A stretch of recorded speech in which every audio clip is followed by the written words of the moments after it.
What up, y'all, and happy Tuesday. It's your girl, UC Kayla.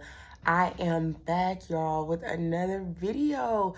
So, just a heads up, I'm so sorry about last week. My son got the little daycare code that's been going around and then brought it home to me, and your girl was down bad. I think I was more sick than he was. So that's why there was no sisters video last week. There was no All-American video last week. I could not do it. I was not about to sit up in that camera and blow my nose and cough in y'all face. Like, I just wasn't going to do it. So I'm back this week, guys. Super excited. I enjoyed the episodes last weekend. We're going to get into the episode from last night. But before we do, if you haven't already, please remember to hit that subscribe button.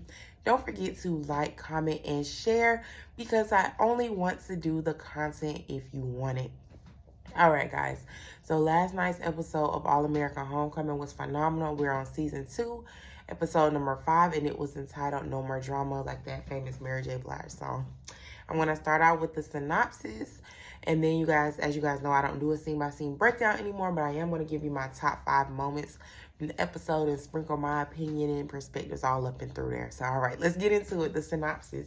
I'm looking over at my notes. When Amara realizes that the student body is still reeling from recent events on campus, she gives a mental health day. Damon feels insecure about his relationship with Thea, and Keisha worries about how Cam is holding up. I think this is a wonderful synopsis. Let's get into it. Now, at number 1, I actually do have Amara giving the student, she called it a free Black Joy Day. I thought it was amazing to get through that trauma from the bomb threat from the week before. I thought it was super dope and consider it true Dr. Amara Patterson style, because y'all know Amara is just that girl. She's progressive, she's forward thinking. She advocates for her students the way she would want to have been advocated for in the way she feels necessary, regardless of the current sanctions or what's allowed to be done. So shout out to Amara for giving them that day.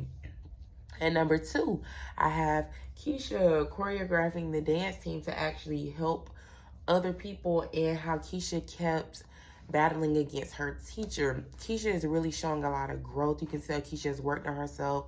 She's been in therapy. She's working on her emotions, because that dance teacher, I understand as a teacher, you want to push your students to their fullest potential and the biggest amount of excellence or whatever like that. But at the same time, that dance teacher is like over the top. I think in football, don't they have a penalty about unnecessary roughness or something? She's unnecessarily rough. It's just like, okay, girl, we get the lesson you're trying to teach. Pat people on their back, let them know they're doing a good job without the undercut jab, that always has to follow.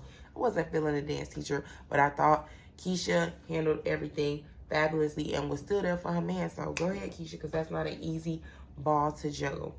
All right, at number 3, speaking of Keisha and her man, we got Cam, baby. Cam acted last night. You hear me? I think his real name is Mitchell, baby. He acted last night. He almost had me cry. He had a breakthrough realizing, and he had brought this up in the episode a week before, but it was just he had tried to bury those feelings that he felt the week before, because Cam actually was the one who took the phone call with the bomb threat.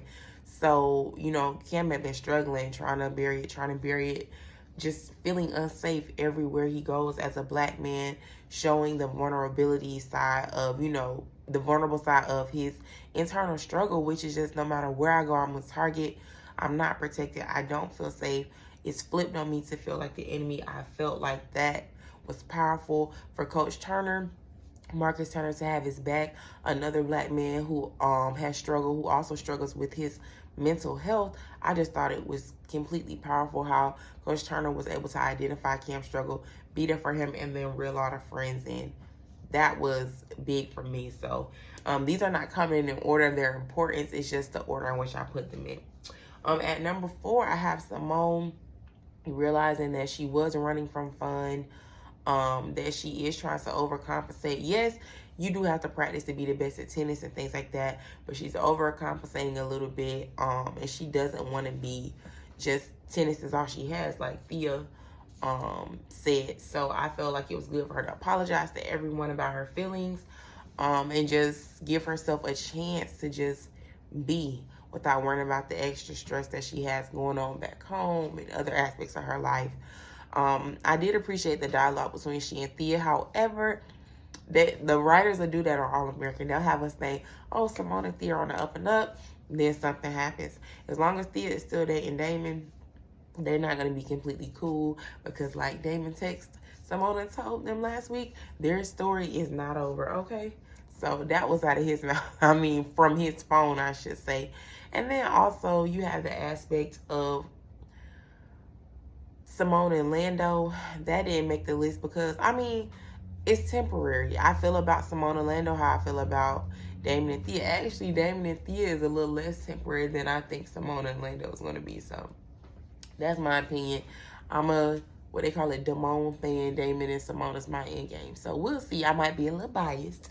And then at number 5, we have Thea singing to Damon, singing the Best Part song to try and define their relationship. The reason why this made the list is because Thea actually did a good job. I don't know why everybody was hating on Thea. I'm not saying she sound like her or anything like that. She did a decent job. She has a nice voice. And it was a vulnerable side of Thea. It was less forced, because Thea lately haven't seemed like she don't even like Damon as a friend or a person, let alone as her mans. So I thought it was cute or whatever like that. Just in that sense of letting Damon in, because it's just like, okay, Damon still is deserving of love and support. Everybody going through their own thing. And yes, first season was all about Damon and everybody supporting him. But now it just seems like Damon can't catch a break from nobody, including his own girlfriend. So it was cute, and it was a good vulnerable moment for them. And she needed to apologize to him for how she's been tripping lately. I got my eye on you still, Thea, though. I think Thea on steroids or something. Because how did she recover that fast? And we never got an explanation for that mark on her arm. So I'm not taking her off my list yet. When mothers and sometimes when parents are worried, good parents, they have a reason to be worried. And her mama wasn't worried about nothing. Even though we smoothed it over this episode, y'all know the writers of All American, All America Homecoming, they'll slide something in on you. Like, yeah, you thought we forgot about that? Here you go. So I'm keeping my eye on that. But yeah, guys, that's my top 5 moments of the episode. Like I said, really enjoyed it. It was entitled No More Drama. And we'll be back next week with episode number 6.